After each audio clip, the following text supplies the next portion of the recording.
Moi, c'est un des sujets les plus complexes à mettre en œuvre, je trouve, chez mes clients. Alors déjà, parce que comme on l'a vu, la compliance, c'est pas toujours facile, enfin, c'est pas évident à définir, d'une part. C'est souvent très transverse, d'autre part. Si on prend la loi Sapin 2, par exemple, donc anticorruption, ça va toucher les achats, la finance, le commerce. Énormément de fonctions dans l'entreprise vont être impactées.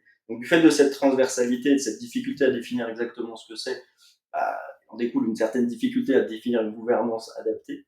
Et moi, j'ai souvent deux cas de figure. J'ai d'une part, alors des compliance officers qui sont en fait des gens qui étaient initialement dans des positions de direction juridique et à qui vont se voir attribuer cette mission-là, avec cette double casquette. Sujet qui n'est pas toujours évident, je trouve, parce que souvent j'ai des personnes en face de moi qui sont très phagocytées, notamment par tout le droit des obligations, le droit des sociétés, vraiment ce que je vais appeler le quotidien et l'opérationnel. Et quand on rajoute cette fonction, enfin ces missions en plus de conformité, on se rend compte que c'est pas évident de gérer les deux en même temps, avec des temporalités très différentes notamment, et puis des compétences qui sont pas forcément non plus parfaitement identiques.